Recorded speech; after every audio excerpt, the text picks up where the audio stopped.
បាទសូមជម្រាបសួរទៅកាន់អ្នកទាំងអស់គ្នាវិលមកកាន់ Channel YouTube របស់ខ្ញុំសាយថ្មីថ្ងៃនេះគឺខ្ញុំមកបង្ហាញអ្នកទាំងអស់គ្នាបន្តិចទាក់ទងនឹងការស្នើសុំ YouTube ដើម្បីធ្វើការរកលុយហើយអ្នកទាំងអស់គ្នាអាចធ្វើការចូលទៅក្នុងកម្មវិធីច្រងឬក៏ក្នុង Studio ក៏បានដែរអញ្ចឹងខ្ញុំចូលក្នុងកម្មវិធី Studio អញ្ចឹងមុននឹងយើងធ្វើការស្នើអ្នកទាំងអស់គ្នាត្រូវតែចូលទៅមើលវីដេអូរបស់យើងសិនតើវាមានជាប់ copyright វាមានជាប់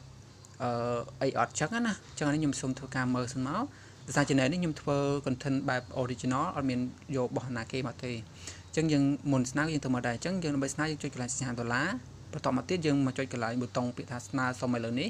បាទអញ្ចឹងបន្តមកទៀតអ្នកខ្ញុំដល់នេះគឺវាមាន3ចំណុចអញ្ចឹងយើងយកចំណុចទី1ចំណុចដាក់ខាងលើហ្នឹងបាទចុចប៊ូតុងពណ៌ខ្មៅហ្នឹងមកបាទចុចបន្តទៀតកន្លែងនេះយើងមានពេកយើងអាចអានទៅតែបើយើងមិនអានក៏បានយើងអូសចូលក្រោមអស់មកហើយអ្នកគ្នាចុចយកសញ្ញា text បាទចុចកន្លែងសញ្ញា text ហ្នឹងមកហើយបន្តទៀតយើងចុចកន្លែងប៊ូតុងពណ៌ខ្មៅហ្នឹងមកបាទអូខេអញ្ចឹងមកដល់កន្លែងនេះមកត្រង់ទៀតយើងធ្វើការរងចាំសិនដើម្បីវាដំណើរការអូខេអញ្ចឹងបន្តមកទៀតគឺកន្លែងនេះគឺយើងធ្វើការទៀងទាត់ជាមួយនឹង Google AdSense ដែលចំណុចទី2កន្លែងនេះគឺសំខាន់អ្នកទាំងអស់គ្នាបងប្អូនមុននឹងបញ្ចប់បងប្អូនត្រូវតែប្រយ័ត្នតិចដោយសារប្រយ័ត្នកុំឲ្យខុសនឹងឲ្យសម្រាប់អ្នកថ្មីណាបន្តមកទៀតមកដល់កន្លែងនេះគឺយើងនឹងឃើញទម្រង់មាន3ទី1គឺយើងមាន AdSense ស្រាប់ហើយទី2យើងមិនតាន់មានហើយទី3គឺយើងមិនដឹងអញ្ចឹងយើងយកទី1មកដោយសារខ្ញុំមានស្រាប់បើទើបអ្នកគ្នាអត់តាន់មានអ្នកចុចយកខាងក្រោមដើម្បីទៅបង្កើតអញ្ចឹងណាអូខេអញ្ចឹងបន្តទៀតកន្លែងនេះគឺយើងធ្វើការជ្រើសរើសជាមួយនឹង email ដែលយើងបានបង្កើតជាមួយនឹងគណនី AdSense អញ្ចឹងខ្ញុំសូមធ្វើការជ្រើសរើស email មួយដែលខ្ញុំបានបង្កើតជាមួយនឹង AdSense បាទអូខេអញ្ចឹងបន្តទៀតនេះកន្លែងនេះគឺជាព័ត៌មានមួយចំនួនរបស់យើង Google AdSense ហ្នឹងបាទបន្តទៀតយើងចូលការចុចកន្លែង continue នឹងមកប៊ូតុងពណ៌ខៀវបន្តមកទៀតយើងធ្វើការចុចកន្លែង set up account នឹងមកដែលមានប៊ូតុងពណ៌ខៀវហ្នឹងអូខេអញ្ចឹងយើងនឹងចាំបន្តិចមកអូខេអញ្ចឹងបន្តទៀតកន្លែងនេះចុចប៊ូតុងពណ៌ខៀវមួយទៀតមក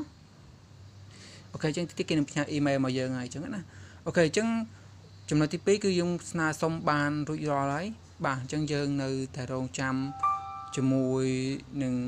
ចំណុចទី3ដែលចំណុចចុងក្រោយគេមកអស់ហ្នឹងបាទជោគជ័យឬមិនជោគជ័យវាអាស្រ័យទៅលើចុងក្រោយនឹងឯងអញ្ចឹងចំណុចចុងក្រោយហ្នឹងគេតាមដានព័ត៌មានរបស់យើងតើតើនឹងការធ្វើ content របស់យើងហ្នឹងតើវាបានត្រូវតាមគោលការណ៍របស់ YouTube ហើយឬក៏មិនត្រឹមត្រូវតាមការ YouTube អីចឹងណាកន្លែងហ្នឹងខ្ញុំមិនសូវដឹងច្បាស់ទេប៉ុន្តែជាបទពិសោធន៍ខ្ញុំធ្លាប់ស្នើគឺអញ្ចឹ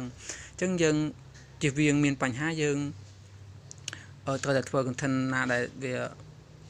នេះណា original ទៅអ្នកគ្នាបានមិនកាប់តាវអីទេពេលខ្លះវាបានពេលខ្លះវាអត់អីចឹងទៅប៉ុន្តែអាកន្លែងចុងក្រោយនេះគឺយើងរងចាំទៅអ្នកគ្នាបាទអញ្ចឹងបើសិនជាលឿនមួយថ្ងៃអីហ្នឹងបើតែបើយូរហើយជាចូលមួយអាទិត្យទៅមួយខែអ្នកគ្នាអូខេអរគុណច្រើនជួបខ្ញុំនៅវីដេអូក្រោយទៀត